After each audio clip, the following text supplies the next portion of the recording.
दिवाली आई, खुशियाँ लाई, ब्राह्मणों के लिए भी और लौकिक जगत के लिए भी। लौकिक जगत के हिसाब से तो रावण समाप्त हो गया और राम राज्य आ गया। उसकी खुशी में दिए जलाते हैं, सफाइयाँ करते हैं, नए कपड़े पहनते हैं, नए खाते शुरू करते हैं, आतिशबाजी चलाते हैं, मुख मीठा करते कराते, बधाइयाँ देते लेते और विभिन्न प्रकार के रस्म रिवाज चलाते हैं। और हम ब्राह्मणों के यहाँ भी दिवाली बहुत महत्वपूर्ण है। यहाँ पर तो बाबा ने संगम युग पर भी हमारी दिवाली मना दी है। हम आत्माओं का दीप जगा दिया और खुद बड़ा दीपक शिव बाबा दीपराज स्वयं पधारे, अपनी ज्योत से हमारी ज्योत जगाते हैं। ज्ञान सागर ने ज्ञान से हमारी ज्योत जगाई है और अब हम बाबा की आशाओं के दीपक बने हैं। हमें बाबा की आशाएं पूर्ण करते हुए पूरे संसार में दिवाली मना देनी है। हर आत्मा का दीप जगा देना है अपने दीप से, यानी आत्म ज्योति जो हमारी जगी है, ज्ञान की ज्योति जगी है, गुणों की ज्योति जगी है। इसलिए कोई कहते हैं आशाओं का दीपक, कोई कहते हैं कि ये हमारा कुल दीपक है, कहीं कहते हैं प्रेम की ज्योत जलाते चलो, कहीं कहते हैं ज्ञान की ज्योत जलाते चलो। तो ज्योति माना प्रकाश। हम जागे हैं, वी आर अवेकन नाउ, और जाग करके समझ गए हैं कि अब इस दीप को, जगे हुए दीप को बुझने नहीं देना है। हमने देखा जब से हम इस ईश्वरीय जीवन में आए हैं, अपने यज्ञ में दीपावली को कितना महत्व दिया जाता रहा है। कभी दादियों के जन्मदिन के रूप में, जैसे कि हमारे यज्ञ की स्थापना का ये विशेष यादगार दिवस है, तो नए जन्म के रूप में दिवाली को मनाया जाता था।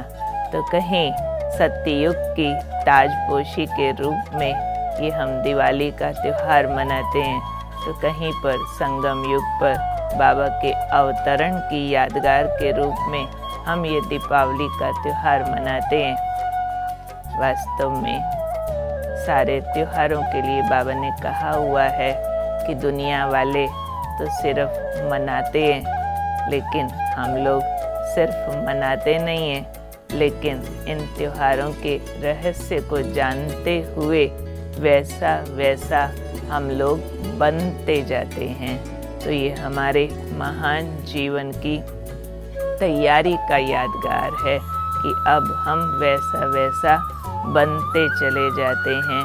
तो बाबा ने हमें सफाई के नाम पर अंदर के चारों कोनों की सफाई का संकल्प दिलाया है कि अंदर के किसी कोने में कोई भी विकार का अंश मात्र ना रह जाए। वो तो कहते हैं कि गंदगी रह गई तो लक्ष्मी नहीं आएगी, पर बाबा कहते हैं कोई विकार का अंश भी रह गया तो लक्ष्मी पद नहीं प्राप्त कर पाएंगे या लक्ष्मी को वर नहीं सकेंगे।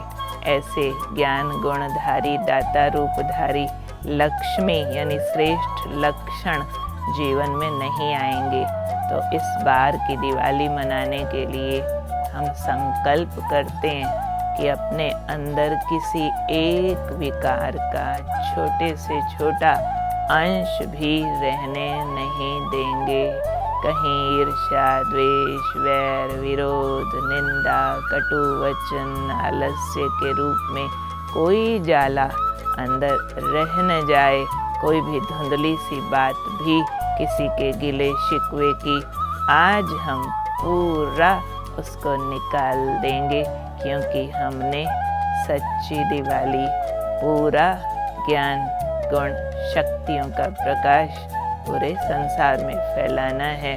और सफाई करके फिर हमने घर सजाना है। ये जीवन रूपी घर दिव्य गुणों से सजाना है।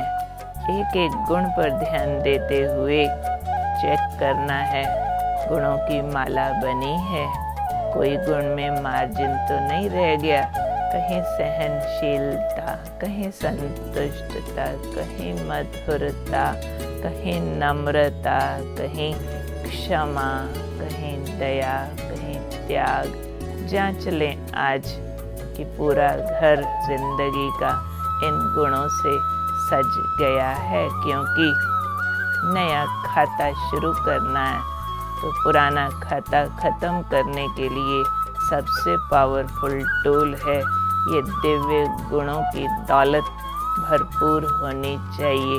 तो हमारे पुराने खाते कई जन्मों के बहुत उलझ गए थे, संबंधों के नाम पर, कहीं पर कई प्रकार के धन के नाम पर विकर्म हो गए थे, तो कहीं मान शान के नाम पर विकर्म हो गए थे। अब ये खाता सब पुराना जला देना है, नहीं तो पुराने खाते की एक पर्ची भी छापे में पकड़ी जाए अरेस्ट किए जा सकते हैं। तो यहाँ पुराने खाते की पर्ची पकड़ी जाना माना किसी भी तरह का पुराना हिसाब किताब हम अपने अंदर बचा कर न रखें। कोई अगर हमारे से रूठा हुआ है, कोई संबंध से दुख और बद्दुआएं प्राप्त हो रही है, कहीं पर देह की बीमारी की समस्याएं है, तो कहीं धन की पुराने खाते हैं, लेकिन अब मन इन सब में स्टेबल हो जाए, इनसे प्रभावित होना बंद हो जाए और बाबा के और श्रीमत के प्रभाव में आ जाए तो खाता न्यूट्रल हो जाएगा।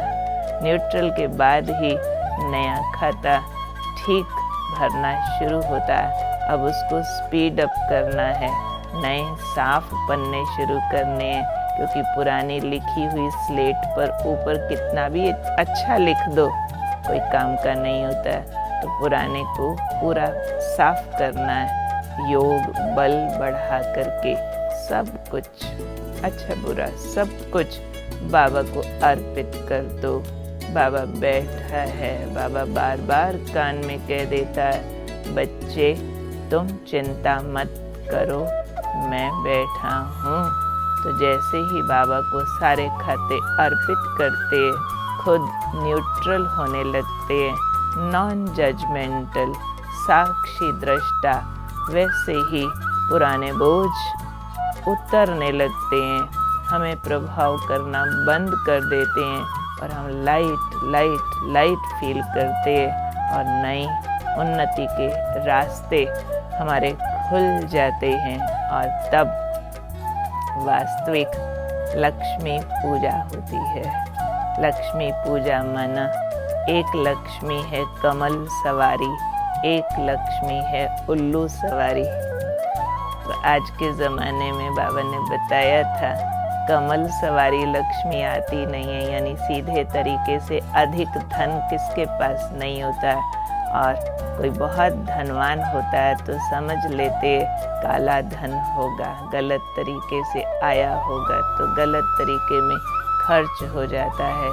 लेकिन यहाँ अगर हम अंदर की सफाई पर ध्यान देते हैं, अपना घर जीवन गुणों से सजाते हैं, नया कर्म खाता शुरू करते हैं, तब हमारा ये जो लक्ष्मी स्वरूप है ये सीधे तरीके वाला कमल समान हो जाता है। यानी दुनिया के धन साधन वैभव उसमें होते हुए भी, सब गृहस्थ व्यवहार निभाते हुए भी हम न सिर्फ न्यारे प्यारे बनते हैं, लेकिन लक्ष्मी पद धारण करने के अधिकारी बनते। नर नारायण नारी लक्ष्मी पद प्राप्त करने के योग्य बन जाती है और सतयुगी सृष्टि का निर्माण हम आत्माएं करती हैं, फिर उसकी बधाई एक दूसरे को देते हैं। तो आज हमने एक दूसरे को देवता बनने की बधाई देनी है। अपने देव स्वरूप में स्थित होते हुए बार बार अपने को देखना है कि ये पुराना देह का चोला उतार दिया और नई लक्ष्मी की नारायण की ड्रेस पहन करके घूम रहे हैं। बाबा ने एक मुरली में कहा था, तुम्हें अपना नया सतयुगी स्वरूप ऐसे दिखाई देना चाहिए जैसे नई सिली हुई खूंटी पर टंगी हुई ड्रेस ऐसे दिखाई देना चाहिए। और बार बार लगे बस वो बन गए, जैसे ब्रह्मा बाबा को लगता था बस मैं मिचनू बना, सोने के चम्मच से दूध पीऊँगा, बस बना बना। ऐसे ये फीलिंग आती रहे कि ये स्वरूप हमने धारण किया कि किया, और एक दूसरे को इस देवपद प्राप्त करने की हम बधाई देते रहेंगे, और सदा दिल के अंदर खुशी के बाजे बजते रहें। ये हम अंदर खुशी की फुलझड़ियाँ और पटाखे चलाते रहेंगे, सदा मीठे बोल की मिठाई खाते और खिलाते रहेंगे। तो इस प्रकार हम सच्ची दिवाली मनाने वाले ब्राह्मण खुद दीप जलाकर अपने जीवन को देव स्वरूप बना करके अन्य सबको भी सच्ची दिवाली मनानी सिखाएंगे। ओम शांति।